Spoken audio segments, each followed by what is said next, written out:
So guys, कल हमने आपको यहाँ पे क्लोज टेस्ट का एक वीडियो कराया था जो कि 1997 में आए हुए एग्ज़ाम पेपर से था।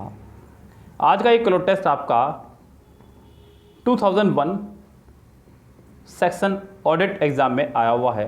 एसएससी का ही कभी ये डिपार्टमेंट हुआ करता था, आज एसएससी के अंदर आ चुका है, पहले अलग हुआ करता था। सो यहाँ पे सेक्शन ऑफिसर ऑडिट का ये सेट पेपर है, 2001 में आया हुआ। यहाँ हम लोग बात करेंगे इस क्लोज टेस्ट की। कह रहा है कि mass communication is the delivery of dash ideas and entertainment to thousands और millions of dash simultaneously. So guys, यहाँ आपको बताना है कि पहले वर्ड में यहाँ पे क्या आ सकता है। Mass communication. सो गाइज, आपको तो पता ही है टेक्नोलॉजी से संबंधित आपका ये मास कम्युनिकेशन है, जहाँ पर हम लोग बात करते हैं आइटम्स की, जी नहीं, न्यूज़ की, बिल्कुल, एडवर्टीजमेंट की, ये बाद की बात है, ये सेकंड स्टेप है। उसके बाद कार्टून्स, तो गैस ये भी बाद की बात है। यहाँ पर हम लोग mass communication is the delivery of news ideas and entertainment to thousands और millions of dash simultaneously. So guys, यहाँ पे सिमुलेंसली का मतलब होता है एक ही समय में कई सारे डैश को हम लोग ये अपने आइडियाज़, न्यूज़, एंटरटेनमेंट वगैरह जो है पहुँचा पाते हैं। अब कई सारे वो कौन कौन आ जाएगा यहाँ पे, लोगों को या फिर पिक्चर्स को या फिर एडवर्टीजमेंट को या फिर आइटम्स को। तो गाइस, हम लोग पहुँचा पाते हैं लोगों तक अपनी बात। तो यहाँ पे आ जाएगा आपका पीपल, मिलियंस ऑफ पीपल सिमुलेंसली, ख़त्म। It is a force with incalculable dash on today's world. Guys, यहाँ पर सेंटेंस में यहाँ दो चीज़ों से आप लोग फैसला ले सकते हैं। यहाँ पे आपको वोकैबुलरी दी गई है, वर्ड है हमारे पास रथ, इम्पैक्ट, फोर्स और वैल्यू। सो गाइस, यहाँ पे ध्यान देना, मैं आपको बता दूं कि आगे मुझे थर्ड में सेंटेंस में ऑन दिख रहा है, जो आपको भी दिख रहा होगा। थर्ड के बाद आपको ऑन दिख रहा होगा। सो गाइस, इम्पैक्ट के साथ हमेशा ऑन चलता है, इस बात को ध्यान रखें। तो इस सेंटेंस का आंसर भी हो जाएगा इम्पैक्ट, यानी कि इसका आंसर हो जाएगा आपका be correct. It is a force incalculable impact on today's world, जिसका प्रभाव पड़ता है आज के वर्ल्ड पर। The dash of mass communication, rest dash, the dash of mass communication, जो मास कम्युनिकेशन का डैश है, डायनामिज्म, यानी कि मास कम्युनिकेशन का जो डायनामिज्म है वो। उसके बाद में अगला वर्ड है इसका यहाँ पे फोर्स, सक्सेस या पावर। तो मास कम्युनिकेशन का जो सक्सेस है वो डिपेंड करता है the success of mass communication rest. अब जैसे कि यहाँ पे आ गया आपका रेस्ट। सो गाइज, ये भी फिक्स है कि रेस्ट के साथ हमेशा फिक्स प्रिपोजिशन अपॉन या ऑन चलता है। ऑन या अपॉन, इसके साथ में फिक्स्ड प्रिपोजिशन आपका रहेगा, ये भी ध्यान रखें। तो यहाँ पे ऑप्शन देखेंगे तो फिफ्थ में हमारे पास ऑप्शन है अगेंस्ट, अंडर, टू या अपॉन। मैं आपको पहले ही यहाँ पे क्लियर कर चुका हूँ कि रेस्ट के साथ में हमेशा अपॉन या ऑन में से कोई भी एक प्रेपोजिशन है आपकी फिक्स चलती है। तो आप यहाँ पे फिफ्थ सेंटेंस में लगाने वाले हैं rest upon. The success of mass communication rest upon the skills of the communicators.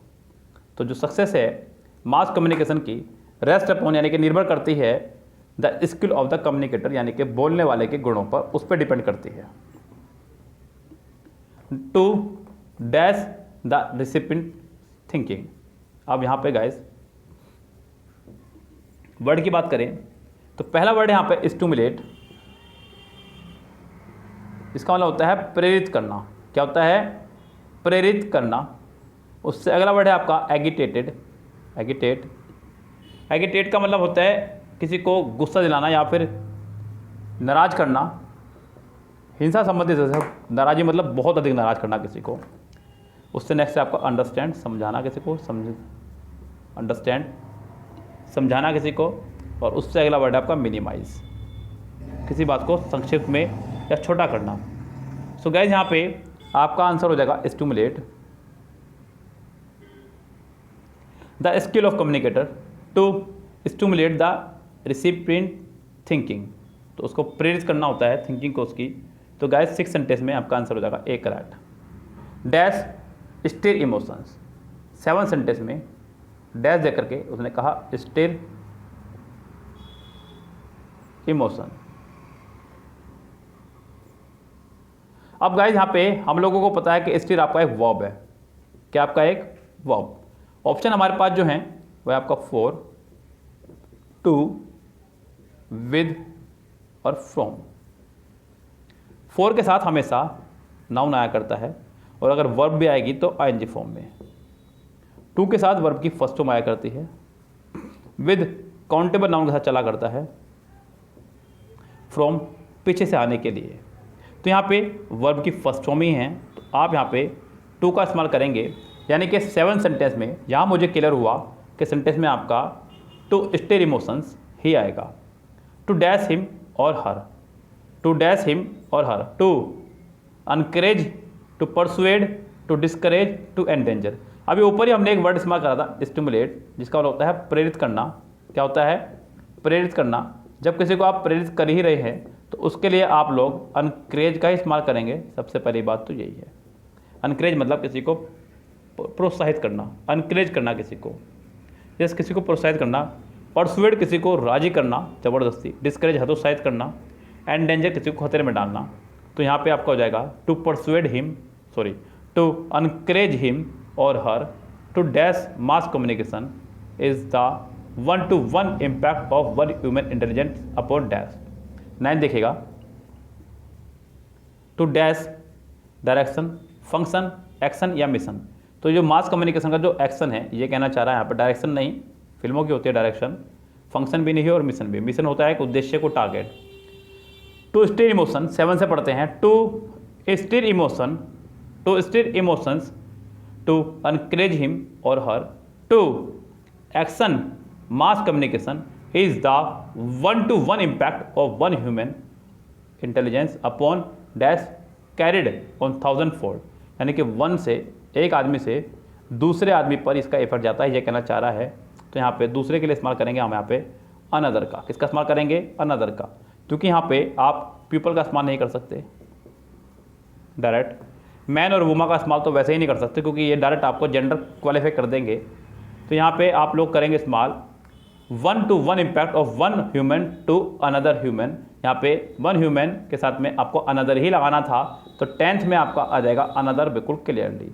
क्योंकि आपने भी सुना होगा, ये कहावत भी है, it is better than one after another. तो यहाँ पे वन आफ्टर अनदर का इस्तेमाल आफ्टर आपने किया ही है, यानी कि एक के बाद दूसरे की जब बात करते हैं तो आप अनदर का ही इस्तेमाल करते हैं, ऐसे याद रखें। यस, तो गाइज ये था आपका एक क्लोज टेस्ट जो कि सेक्शन ऑफिसर ऑडिट में 2001 में आया हुआ था। काफ़ी समय से डिमांड आ रही थी कि सर एक क्लोज टेस्ट का वीडियो डेली अपलोड कीजिएगा। तो मैं यहाँ पे कल भी आपको एक क्लोज टेस्ट अपलोड किया था, आज भी एक क्लोज टेस्ट है आपका। फटाफट से एक बार ऑप्शंस को सभी को देख लेते हैं रिमाइंड करके। पहले में हमने लगाया था न्यूज़, यानी कि पहले का बी। दूसरे में लगा था आपका यहाँ पे पीपल, यानी कि दूसरे का ए। थर्ड में हमारा इम्पैक्ट बिल्कुल फिक्स था उनकी वजह से। फोर्थ में था सक्सेस, सी। फिफ्थ में था हमारा अपॉन, रेस्ट की वजह से। थर्ड में था, सॉरी, सिक्स में था हमारा किसी को प्रेरित करने के लिए, स्टिमुलेट। 7th में वर्ब की वजह से 2 आया था। 8th 6 की वजह से हमारा अनकरेज हुआ। 9th 2 की वजह से एक्शन और 10th 1 की वजह से अनदर। तो आपका यहाँ पे आंसर हो जाएंगे यहाँ पे क्लियरली।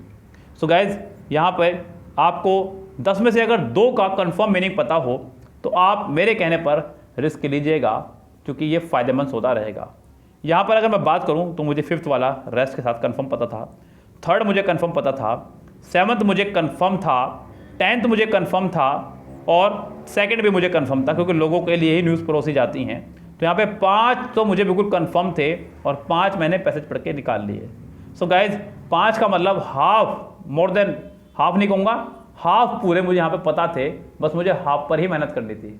सो गाइज इसी तरह से आप भी कोशिश कीजिए करें कोरोना टेस्ट को करने की, डेफिनेटली सफलता मिलेगी। डर के बैठने से तो कुछ नहीं होगा। चलिए फिलहाल चलते हैं, लेते हैं आपसे विदा। Goodbye, have a nice day.